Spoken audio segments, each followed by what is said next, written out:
Permítenos llevarte a un lugar en donde los secretos más oscuros y el miedo acechan en cada rincón. Somos Rafael Castellanos y José Arturo Rascón, tus anfitriones en este escalofriante viaje. Así que apaga las luces, enciende las velas y adéntrate con nosotros en estas historias antes de dormir. El brincador. No siempre es fácil hablar de esto. Con los años, muchos recuerdos se desvanecen, pero hay algunos que se quedan grabados con tanta fuerza que ni el tiempo logra borrarlos. Y cada vez que pienso en aquella noche, inevitablemente regreso al mismo lugar. Era 31 de diciembre del año 2001, en Nogales, Sonora. Yo tenía 9 años y Arturo 8. La casa de mi abuela estaba llena de vida. Las voces de los adultos se mezclaban con las risas, la música sonaba a todo volumen, el olor a pavo y tamales salía de la cocina, y afuera los cohetes reventaban en el aire. Como cada año, mi abuela ponía el brindis del bohemio, justo antes del conteo. La voz del locutor llenaba la sala, y todos guardábamos mucho silencio hasta el final. 10, 9, 8, y al llegar a Feliz Año Nuevo, vinieron los abrazos, las risas, algunas lágrimas, y nosotros, los niños, solo pensábamos en salir otra vez a la calle a seguir tronando cohetes. Salimos, pero esa vez no nos quedamos abajo. Decidimos subir al patio de una casa de ladrillos abandonada, justo arriba de la de mi abuela. Éramos 5 en total: Arturo, 3 primos más y yo. El aire estaba helado y todavía olía a pólvora. La casa se levantaba frente a nosotros, oscura, con sus ventanas negras. No estaba destruida, pero sí vacía, silenciosa, pesada. Tenía algo que imponía respeto. Y había algo más. Su construcción siempre fue extraña. Al entrar, la sala y la cocina tenían el tamaño de 2 plantas de altura, como un hueco enorme, pero hacia el fondo, donde estaban los cuartos, todo se nivelaba en un solo piso, como si lo de abajo hubiera sido rellenado con escombro. Esa rareza la hacía aún más inquietante, como si guardara algo bajo sus cimientos. Encendimos más cohetes y los íbamos tronando uno tras otro, riendo entre nosotros. Cada explosión iluminaba la fachada de ladrillos apenas un instante, y después de todo, volvía a la oscuridad. Hasta que de pronto, escuchamos un ruido adentro. Nos quedamos callados. No era un cohete, no era nada que pudiéramos explicar. Venía claramente desde adentro de la casa. La puerta era de metal, gruesa, cerrada con cadena y candado. Nadie podía estar ahí, y aún así, el ruido se repitió. El corazón me golpeaba el pecho tan fuerte que sentía que todos podían escucharlo. Nos acercamos a la puerta, miramos entre las rendijas, y lo vimos. Un hombre estaba sentado, como si nos hubiera estado esperando. Tenía el cabello largo, húmedo, enmarañado, los ojos negros, profundos y vacíos. Llevaba una gabardina negra, sucia y desgastada, y en la piel tenía manchas rojas oscuras. El silencio se hizo insoportable, y entonces, sin previo aviso, ese hombre brincó de un solo salto hasta el techo. Un techo altísimo, imposible de alcanzar para cualquiera. El golpe retumbó como un trueno. Lo siguiente fueron los pasos, rápidos y pesados, corriendo sobre nuestras cabezas, moviéndose de un extremo a otro. Y de pronto, otro brinco más. El sonido había desaparecido. Nadie dijo una palabra, solo recuerdo que corrimos, Corrimos sin mirar atrás, bajamos gritando, tratando de explicar lo que habíamos visto, pero nadie nos creyó, o quizá nadie quiso hablar del tema. Los adultos siguieron en la fiesta como si nada. Para ellos quizás eran solo imaginaciones de niños. Para nosotros no fue imaginación.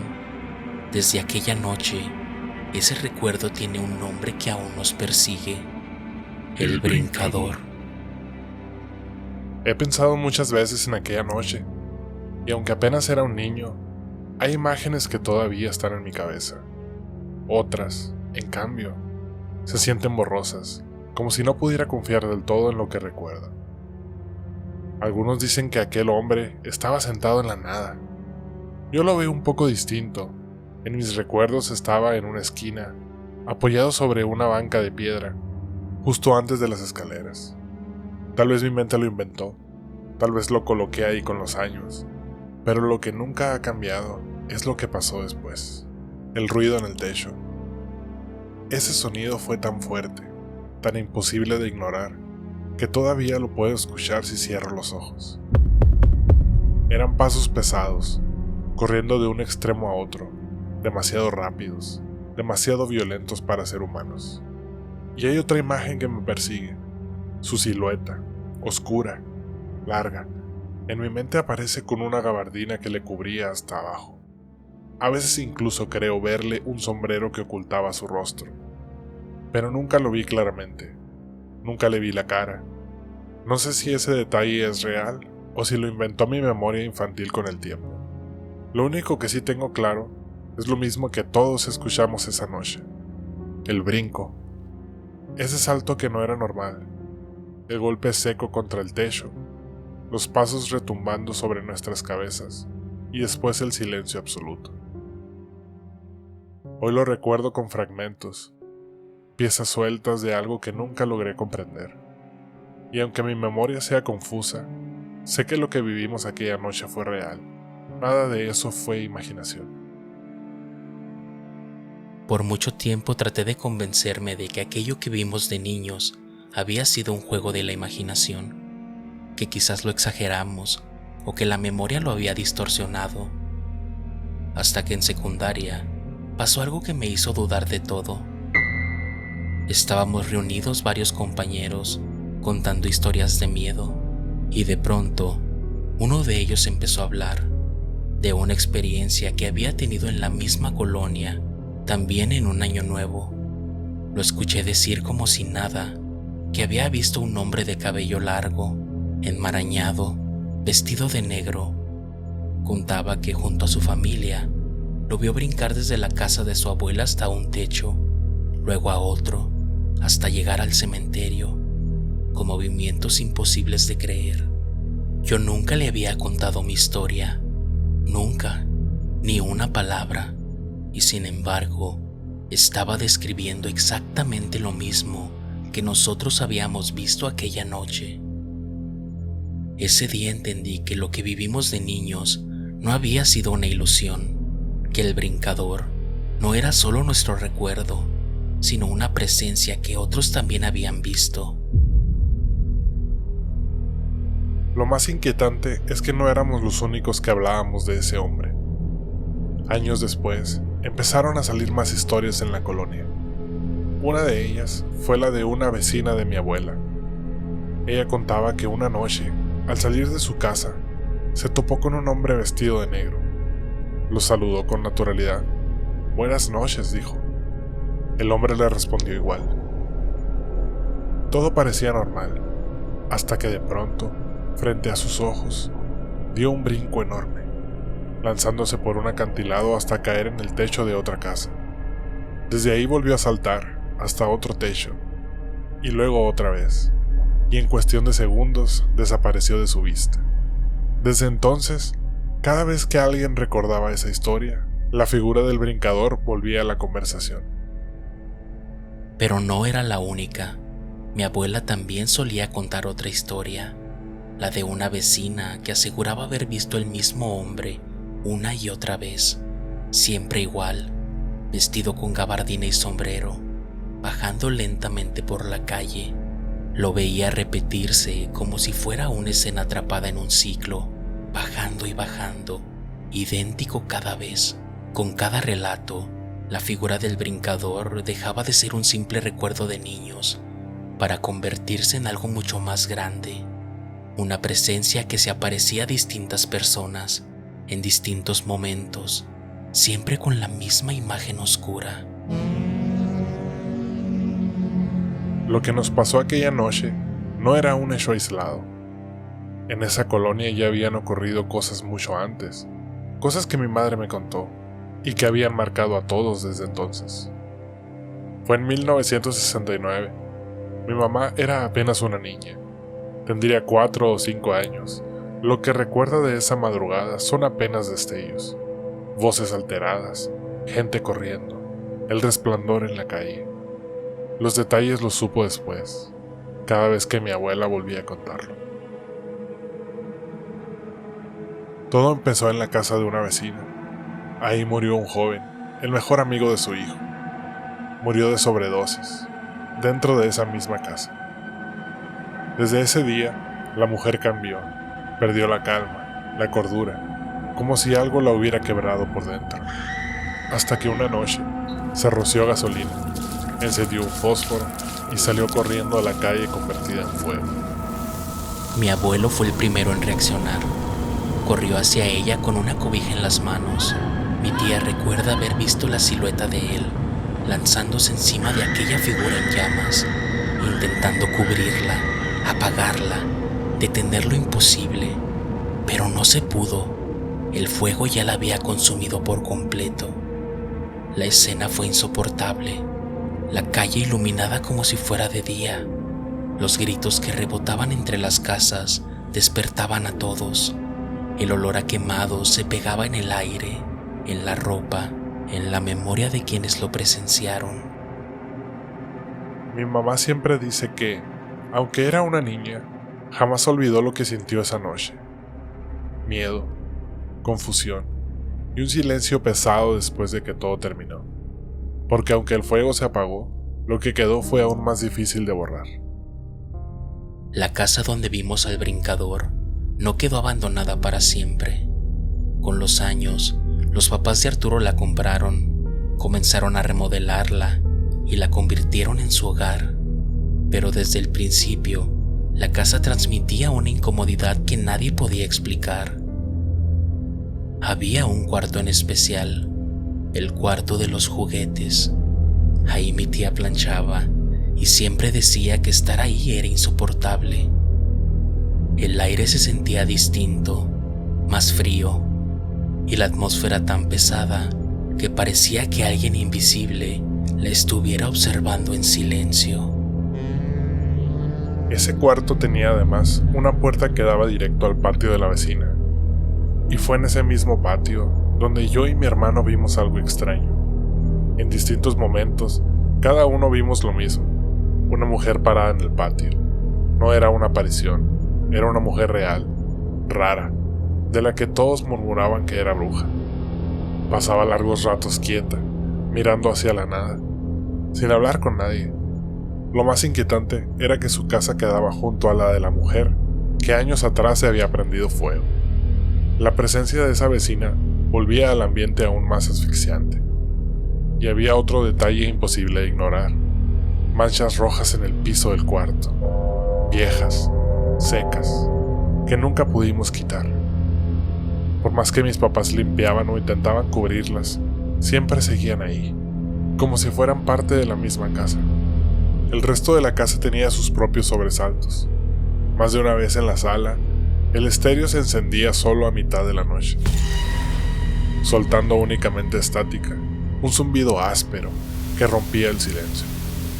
Y una vez sin explicación, el calentón de gas apareció encendido. No fue descuido de nadie, era pleno verano. A finales de los 70 ocurrió algo más, también en el cuarto de los juguetes. Algunos se atrevieron a jugar a la ouija. Mi mamá estuvo presente. Ella siempre contaba lo mismo. Veía cómo el puntero se movía, pero nunca supo si era real o si la empujaban entre todos. Lo que sí le quedó grabado fue la sensación de estar frente a algo prohibido, justo en el lugar en el que nadie se sentía seguro. Con el tiempo, todos coincidían en lo mismo. La casa era extraña. No se sentía como cualquier otra. Había algo en ella que la hacía pesada, incómoda, difícil de habitar. Y todo lo que pasaba, tarde o temprano, terminaba girando alrededor de un solo lugar: el cuarto de los juguetes.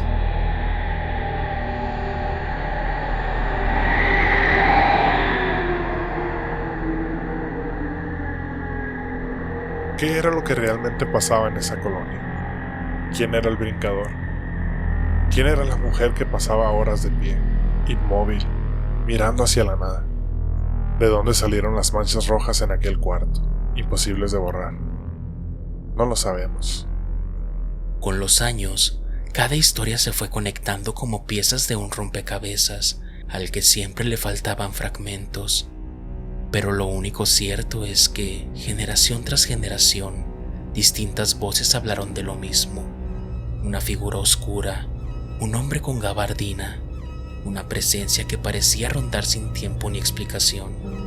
Hoy en día, ya no tenemos a quien preguntarle. Mi abuela partió hace muchos años. Los vecinos que fueron testigos también se han ido. La casa que fue el escenario de todo terminó vendida y más tarde consumida por un incendio. Lo que queda ahora es solo una construcción en ruinas, ennegrecida por el fuego, despojada de vida. Caminar frente a ella es como mirar un recuerdo muerto, un lugar que fue testigo de tragedias, de presencias y de historias imposibles, y que hoy solo existe en la memoria de quienes estuvimos ahí. Tal vez nunca sepamos la verdad. Lo único que podemos decir es que aunque el tiempo ha pasado, todavía sentimos que en esa colonia quedó algo que no se puede nombrar, pero que sigue vivo en cada historia contada, en cada recuerdo que se niega a desaparecer.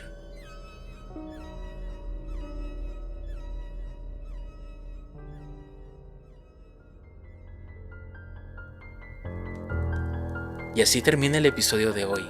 En ocasiones, las historias que vivimos son mucho más aterradoras que cualquier historia inventada.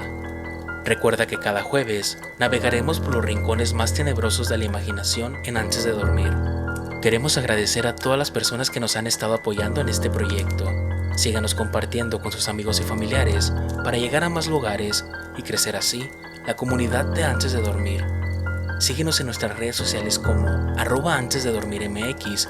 No olvides suscribirte, darle like a nuestros episodios y escucharnos cada semana en YouTube o cualquier plataforma en la que escuches podcast. Antes de Dormir fue creado y producido por Rafael Castellanos y José Arturo Rascón.